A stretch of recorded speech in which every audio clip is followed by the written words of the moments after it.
ದರ್ಶನ್ ಅವ್ರದ್ದು ಕೇಸ್ ನಡೀತಿದೆ, ನ್ಯಾಯಾಲಯದಲ್ಲಿ ಏನು ನಡೀತದೆ ಅದ್ರ ಬಗ್ಗೆ ನಾವೇನು ಹೇಳೋಕ್ಕಾಗಲ್ಲ. ಕರೆಕ್ಟ್. ನಿಮ್ಮ ಪರ್ಸ್ನಲ್ ಆಗಿ ಅವ್ರು ಹೊರಗೆ ಬರಬೇಕು ಅಥವಾ ಖಂಡಿತ ಸರಿಯಾಗಿ ಹೇಳಿದ್ರಿ ನೀವು. ಕಾನೂನು ವಿಚಾರಣೆ ವಿಚಾರ ಅವೆಲ್ಲ ನಮಗೆ ಮಾತಾಡೋಷ್ಟು ನಾಲೆಡ್ಜ್ ಆಗಲಿ ಅರ್ಹತೆ ಆಗಲಿ ಇಲ್ಲ, ಅದ್ರ ಬಗ್ಗೆ ಮಾತಾಡೋಕ್ಕಾಗಲ್ಲ.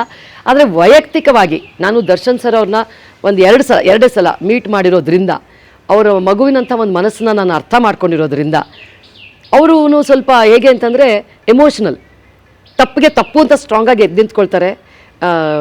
ಮರಕ ಪಡೋರಿಗೆ ತುಂಬ ಮರಕ ಪಡೋ ಅಂಥ ಎಕ್ಸ್ಟ್ರೀಮ್ ಗುಣಗಳು ಅವರಲ್ಲಿ ಇದೆ. ಹಾಗಾಗಿ ಅವರು ಡೆಫಿನೆಟ್ಟಾಗಿ ಹೊರಗಡೆ ಬರಬೇಕು ಅಂತ ನಾನು ದೇವರಲ್ಲೂ ಕೂಡ ಕೇಳ್ಕೊಂಡಿದ್ದೀನಿ.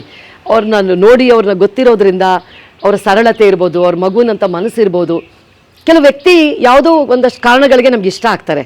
ಎಷ್ಟೊಂದು ಸಲ ಯಾವುದಕ್ಕೆ ಅಂತಲೂ ಹೇಳೋಕ್ಕಾಗಲ್ಲ, ಏನೋ ಒಂದು ಕನೆಕ್ಟ್ ಆಗಿರುತ್ತೆ, ಏನೋ ಒಂದು ಅವರಲ್ಲಿ ನೋಡಿರ್ತೀವಿ, ಅದು ಖುಷಿ ಆಗಿರುತ್ತೆ.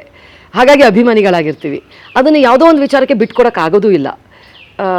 ಹಾಗಾಗಿ ನಾನು ದಿನ ಆಶಿಸ್ತೀನಿ ಅವ್ರು ಚೆನ್ನಾಗಿರಬೇಕು, ಸಂತೋಷವಾಗಿರಬೇಕು, ಅವ್ರ ಕುಟುಂಬದ ಜೊತೆಗೆ ತುಂಬ ಚೆನ್ನಾಗಿರಬೇಕು, ಅವ್ರು ಹೊರಗಡೆ ಬರಬೇಕು ಅಂತ ಖಂಡಿತವಾಗಿಯೂ ಆಶಿಸ್ತೀನಿ, ಪ್ರಾರ್ಥಿಸ್ತೀನಿ. ಕೆಲವು ಬಾರಿ ಅಪರಾಧ ಮನಸ್ಸಿಂದ ಅಲ್ಲ, ಸಂದರ್ಭದಿಂದ ಆಗುತ್ತೆ ಅಂತ ಹೇಳ್ತಾರೆ. ಇವ್ರ ಇಷ್ಟದಲ್ಲಿ ಆ ಥರ ಆಗಿದೆ ಅಂತ ನಿಮ್ಗೆ ಅನ್ಸುತ್ತಾ? ಖಂಡಿತ. ಯಾಕಂದರೆ ಇವಾಗ ನಡೀತಾ ಇರೋ ವಿಚಾರ, ಆಮೇಲೆ ಈಗೇನಾಗ್ಬಿಟ್ಟಿದೆ ಭಾರತ ದೇಶದಲ್ಲಿ ದಿನಾ ಒಂದೊಂದು ಹೆಣ್ಮಕ್ಕಳ ಅತ್ಯಾಚಾರ, ವಂಚನೆ ಸಿಕ್ಕಾಪಟ್ಟೆ ಜಾಸ್ತಿ ಆಗೋಗ್ಬಿಟ್ಟಿದೆ. ಹೆಣ್ಮಕ್ಳಿರೋರು ತುಂಬ ಭಯ ಪಡೋ ಅಂಥ ಸ್ಥಿತಿ. ರಾತ್ರಿ ಸಂಜೆ ಹೊರಗಡೆ ಹೋಗೋಕ್ಕೆ ಭಯ ಆಗುತ್ತೆ, ಎಲ್ಲಿ ಯಾವಾಗ ಏನಾಗುತ್ತೋ ಆ ಪೇಪರ್ಗಳಲ್ಲಿ ನೋಡೋಕ್ಕೆ ಹಿಂಸೆ ಆಗುತ್ತೆ. ಚಿಕ್ಕ ಮಕ್ಕಳು, ಸಣ್ಣ ಮಕ್ಕಳು, ಡಾಕ್ಟರ್ಸು, ಯಾರನ್ನೂ ಬಿಡ್ತಾ ಇಲ್ವಲ್ಲಪ್ಪ ಇದು ಅನ್ನೋ ಸಮಾಜದಲ್ಲಿ ಕ್ರಿಯೇಟ್ ಆಗಿಬಿಟ್ಟಿದೆ. ಸೊ ಅಂಥ ಸಂದರ್ಭದಲ್ಲಿ ಆ ಸಿಚುವೇಶನ್ಗಳು ಏನೇನಾಗಿದೆಯೋ ಅದು ಕೂಡ ಡೀಟೇಲ್ಸ್ ಫುಲ್ ಇನ್ನೂ ಗೊತ್ತಿಲ್ಲ. ಎಲ್ಲೆಲ್ಲಿ ತುಂಬ ಜನ ಕಳಿಸಿದ್ದಾರೆ, ನಮಗೂ ಆಗಿದೆ ಅಂಥೇಳಿ.